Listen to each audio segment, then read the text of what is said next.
De volta aqui no canal Viver Brasil, nosso programa Economia e Agora. E agora é sustentabilidade.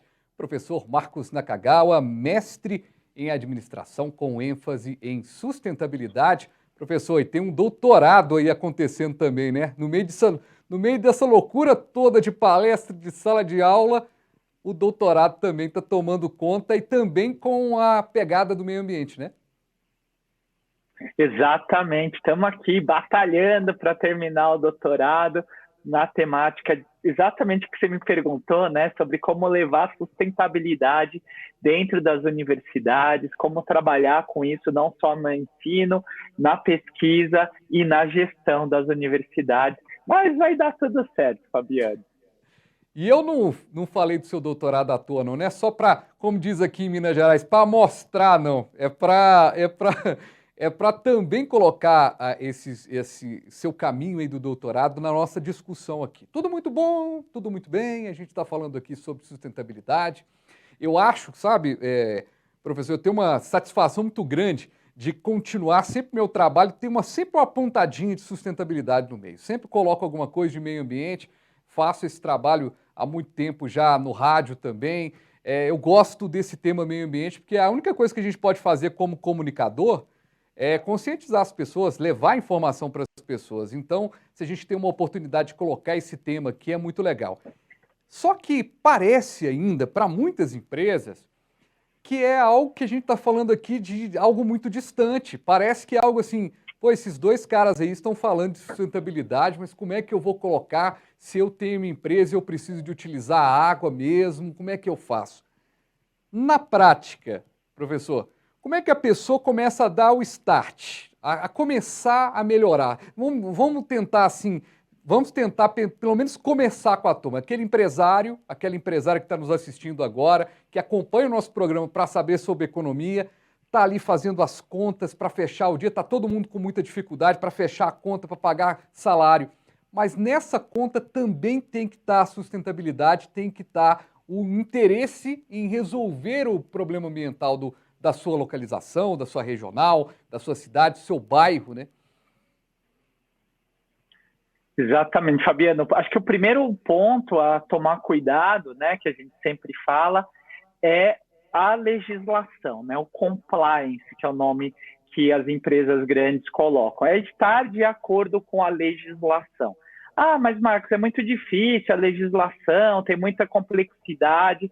Então, vai estudar principalmente dentro do seu negócio, dentro do seu segmento, quais são as leis obrigatórias das questões ambientais, das questões sociais, para que você não corra risco, né? Porque se você vai investir nessa legislação, de estar tudo de acordo com a legislação, é para você não um dia chegar lá e ter que pagar uma multa, ter que fazer um TAC, um termo de ajuste de conduta, e aí aquele dinheiro que você investiu, você vai estar simplesmente pagando uma multa, vai estar jogando fora aí um dinheiro que você poderia ter investido na sua organização, que você poderia ter trabalhado com essa questão. Então, esse é o primeiro ponto, né? Vai estudar legislação ambiental, vai estudar legislação social, CLT, todas essas questões, para que você não tenha um problema para pagar multa, né? Então, estar de acordo com a lei é o primeiro ponto. Eu sei que as leis no Brasil, tem muitas leis, são complexas,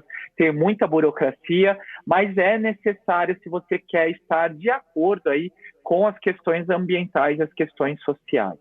Num segundo momento é como que você pode ajudar as questões ambientais, né? Então, como você vai controlar os seus resíduos, né, o seu lixo, a questão de água, a questão de energia, a questão dos seus insumos, né, os materiais que você usa na sua produção. E aí, para cada um desses pontos, você vai controlar, né, para ver se você gasta menos água, menos energia, menos insumos. Você joga os resíduos de uma forma correta para evitar multas. Ou seja, você vai fazer de uma forma correta e você vai fazer uma ecoeficiência, né? Que é uma forma de economizar e também ajudar a parte ecológica do seu negócio, do seu projeto. No momento posterior, aí sim você pode começar a pensar em projetos ambientais mesmo, com a comunidade, cuidar de uma praça, plantar árvore. E isso tudo, quem sabe você ainda pode montar um comitê de sustentabilidade na sua organização, que inclusive eu coloquei isso lá no livro 101 Dias com Ações Mais Sustentáveis para Mudar o Mundo, né? Então a gente deu algumas dicas, tanto pessoais quanto empresariais no livro, e para quem está na empresa, o livro também é super bacana, porque mostra essas pequenas ações, como, por exemplo, colocar um duplo fluxo de descarga na sua privada. Né? Então, tem lá a descarga número 1 e a descarga número 2. Ou, se não, colocar um aerador na ponta da sua torneira. Sabe quando a torneira sai um chuveirinho, né? Esse chuveirinho diminui o fluxo de água, é eficiente e diminui a água. Né? E aí, dentro desse comitê de sustentabilidade, vocês podem começar a discutir melhorias ambientais, melhorias sociais e, quem sabe, também as melhorias do seu negócio. Interessante isso, né? Pequenas movimentações que a pessoa faz na empresa dela, uma coisinha ali de nada, de repente já dá uma melhorada. Porque às vezes, né, até pela economia, né, numa empresa, né, professor? Às vezes tem empresa hoje que dava o café da manhã para o trabalhador e está cobrando o café da manhã, está acontecendo isso, né? Então, não é que está cobrando, né? Tá, ó, gente, ó, era de graça, agora, né, agora a gente tem uma taxa. A situação está difícil para todo mundo, mas se a gente parar para pensar e olhar não só a conta da empresa, mas olhar a conta verde do planeta, a gente também está numa situação complicada demais. Professor, e essa coisa de se ligar com a comunidade, de estar próximo da comunidade, isso é uma coisa que, se você pegar até o Fordismo lá atrás, né, já tinha essa coisa de eu tenho que fazer algo, eu tenho que ser global e pensar o local, e aí, claro que se a gente for estudar a fundo o Fordismo, aí tem complexidades ali no que diz respeito, né, às indústrias que vieram. Teve até a Fordland, né, que foi uma empresa, uma cidade criada pela Ford, que tinha questões ambientais próprias. Aí é uma história que dá um programa, inclusive. Dá para a gente falar da Fordland aqui. Mas essa coisa do local, a gente às vezes pensa só uma empresa grande, né? Aí vem uma montadora de automóveis, igual, por exemplo, aqui na região metropolitana de Belo Horizonte, tem a Fiat, né, que estabelece, tem programas culturais em Betim, na região né, em todas as cidades ali que compõem. Mas o empresário menor, o pequeno empresário, aquele cara que tem um menor negócio ali na região, ele também pode contribuir de alguma forma, né? Isso também não fica, porque às vezes fica aquela, o grandão vai fazer, ou o político vai fazer. Dá para a gente fazer, né? Dá para o empresário menor. É isso, Fabiana, a gente tem que, com certeza, né, a empresa, toda vez que ela abre um negócio, ela abre um capital social, né, ela abre um CNPJ, ele tem um estatuto, um contrato social, e a primeira coisa que ele é perguntado é qual que é o seu objeto social, né? Para que você veio à sociedade? Servir o quê? Um produto, um serviço? E além disso, o que mais dá para a sua empresa fazer dentro dessas questões? E um ponto muito importante para as pequenas e médias empresas é o seu bairro local, a sua comunidade local. Né? Porque se você não tiver um bom relacionamento com a sua comunidade local, com o seu bairro local, você não vai ter licença para operar. Né? Muitas vezes a gente tem licença para operar e aí tira um monte de documento do bombeiro, disso e daquilo, da prefeitura, e aí pronto, né? Nós governamentalmente temos licença para operar. Mas você tem licença para operar perante o bairro onde você está, perante a rua onde você está? Né? Será que aquele fluxo todo de pessoas que tem aí na sua frente, a questão da segurança do seu bairro, né? Como você está se relacionando com a sua comunidade local? E isso pode ser muito benéfico, até talvez para arranjar funcionários locais. Imagina ter funcionário que mora pertinho de casa, com qualidade de vida. Imagina você apoiando uma ONG local, uma creche local, e poder fazer parcerias com essa creche local. Imagina ter uma escola local e ter os filhos dos funcionários estudando nessa escola local. Ou seja, tem várias formas que, se você pensa que a organização é muito mais do que produzir produtos, de fabricar coisas, de prestar serviços, também é um agente comunitário, também é um agente da sociedade que tem um conhecimento, que tem uma técnica, que tem tudo isso a dispor para a sociedade, pode ir lá e conversar com a associação de bairro e ver o que a associação está precisando.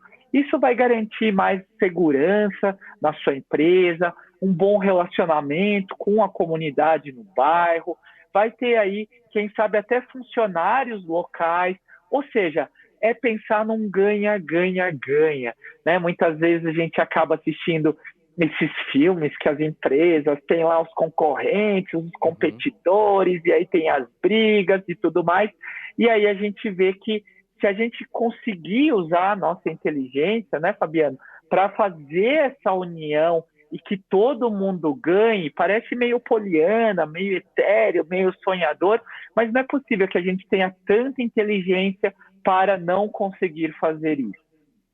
Verdade. No final das contas, eu gostei do terceiro ganha. Ganha, ganha, ganha, né? Que geralmente quando a pessoa vai apresentar uma proposta, fala, ganha, ganha. Não, aqui é ganha, ganha, ganha, ainda coloca mais um ganha para todo mundo sair ganhando. O professor, eu citei aqui a Fordlândia, aí enquanto até busquei aqui para explicar um pouquinho melhor, né? A Fordlândia, uma cidade no Pará, a Ford se instalou, né? Eu peguei até a informação aqui, 1928. E aí a ideia era trabalhar a botânica, era poder fazer todo o, né, ali no estado do Pará, as margens do rio Tapajós na Amazônia. Só que teve um grande problema, professor, né, nessa história, é que a terra era infértil e pedregosa também. Então, aí para piorar, os executivos da empresa não acompanhavam a realidade brasileira, foram se instalar na Amazônia, que nem nós brasileiros, se a gente for lá agora, a gente consegue entender muito bem, é um lugar único, né? E aí a situação não foi, mas eu peguei esse lance da Ford, que é interessante, que é o momento que você começa a ser tão local, mas tão local, que você cria até uma cidade. É mais ou menos o que você está dizendo agora com o pequeno, que pode se juntar com uma ONG, que pode se juntar com uma outra pessoa. Tem uma praça ali que está abandonada no bairro, não dá para ficar esperando o poder público toda hora. Então, vá lá, faça Ninguém, não há lei que te proíba de poder mexer e ajudar, né, a sua cidade, o seu bairro, a sua rua. Professor, citou aí meio de en passant aí o livro, né, que a gente falou logo no início, o livro das dicas sustentáveis. Esse livro virou palestra, virou série aí também na internet e tudo mais, e é hoje uma inspiração muito grande para continuar esse trabalho de desenvolvimento sustentável nas empresas, né? Exatamente, Fabiana. A gente tem o livro 101 Dias com Ações Mais Sustentáveis, com dicas muito rápidas, muito fáceis. E aí a gente desdobrou esse livro, ganhador do Prêmio Jabuti em 2019, na categoria Economia Criativa, que a gente ficou muito feliz por levar esse tema aí para esse prêmio, um dos maiores e mais importantes da literatura aqui no Brasil. E a gente desdobrou esse livro em várias ações. O primeiro deles é um portal que chama diasmaissustentáveis.com. Busque lá, a gente coloca várias informações, notícias, dicas mais sustentáveis. Você também pode deixar a sua dica lá, diasmaissustentáveis.com. No YouTube também, Dias Mais Sustentáveis, tem essas dicas que a gente teve um apoio da Klabin para poder filmar essas dicas. Também tem no Instagram, Dias Mais Sustentáveis, ou seja, dentro do mundo digital, dentro do mundo físico, a gente está tentando levar aí, Fabiana, essas questões de dias mais sustentáveis, e logo mais aí vamos fazer uma caravana Dias Mais Sustentáveis aí por todo o Brasil, levando esse conceito Brasil afora. Legal. E quando a caravana estiver em Belo Horizonte, vem até aqui para a gente tomar aquele café presencialmente. Professor, muito obrigado pela participação, pelos esclarecimentos. Eu acho que tanto quem não é empresário, quanto quem é empresário, que está acompanhando o nosso programa, pôde ter uma pitadinha de consciência ambiental para a gente começar a também tratar de economia, mas também de economia sustentável. Obrigado, viu?